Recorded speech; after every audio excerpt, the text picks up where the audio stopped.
No. Of course they're not. So we've all kind of given up pretending that masks stop the spread of corona. They don't. And yet, amazingly, since we're supposed to be following the science, in many parts of the United States, masks still serve a purpose. They give the government an excuse to punish people for no reason whatsoever and to sort the obedient from the disobedient. That just happened to one man in Harnett County, North Carolina. The man's name is Gregory Hahn. He showed up for jury duty in a mask-optional courthouse. When he got there, since it was optional, he said, I don't really want to wear a mask. So in response to this, the judge, a man called Charles Winston Gilchrist, threw Gregory Hahn in jail. Now, we would assume this be a made-up story, except it's not, because Gregory Hahn is joining us now. Mr. Hahn, thank you very much for coming on. Did we misstate that? It was a mask-optional courthouse. You opted not to wear a mask, and you wound up in jail. How'd that happen? That's correct, and some of my family thought it was a joke, too, when I sent the article to them. I never thought I would serve up to jury duty and end up behind bars, so it happened. There was no warning or requirements going into the courthouse. There was no mask mandate statewide, no mask mandate in Harnett County.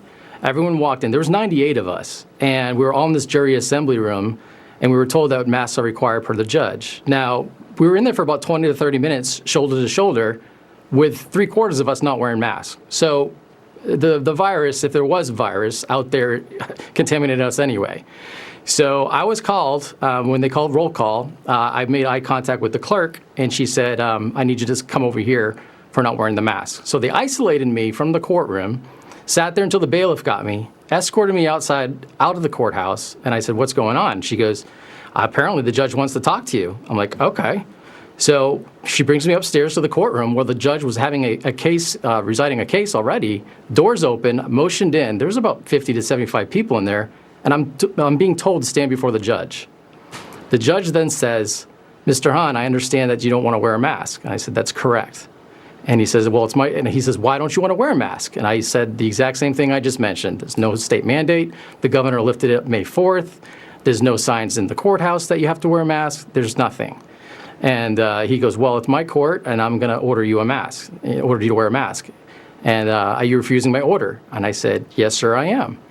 And he goes, do you know what the consequences are?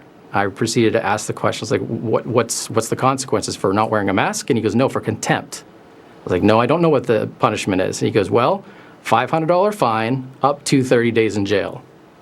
Now my mouth is speaking before my mind really kind of wrapped my head around what I was going to say. And I said, I'm not going to wear a mask. And he goes, 24 hours in the Harnett County Jail.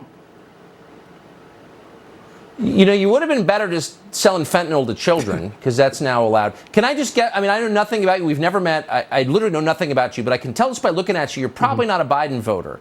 And my guess is, I'm just guessing here, my guess is that the judge could feel that too. Do you think they may have had something to do with it? You're not obedient. I had a feeling, yes, there was some definitely bias there. And I don't think the judge actually was prepared for me to say, no, I'm still not wearing a mask after he told me what the punishment was. So he had to go forward with his decision. The judge sounds like a complete lunatic who I hope is taken off the bench soon. But what was jail like? It was the worst 24 hours of my life. I was refused to make a phone call to my minor child who was home. I asked to be excused since I wasn't even selected for jury duty yet. It was still orientation. He could have exempted me. There was 98 people that showed up for jury duty. And I thought I was just going to be in a holding cell for 24 hours. No big deal. Still have my jeans on, my shirt. And after a while, I realized as 6 o'clock comes by, I'm like, okay, I got motioned in, got changed to an orange uniform, got a roll of toilet paper, toothpaste, towel, grab a mat, come with me, and I'm walking with inmates to a cell that I have no idea what this guy's in for. And I was there for about 2 to 3 hours in one cell, and then they called around 9 o'clock or 10 o'clock. I couldn't tell what time it was because I had no idea, but I went past the guard shack, and they were watching Monday Night Football, so I had an idea it was around 9:30, 10 o'clock, and then they put me in isolation until 2 o'clock the next day.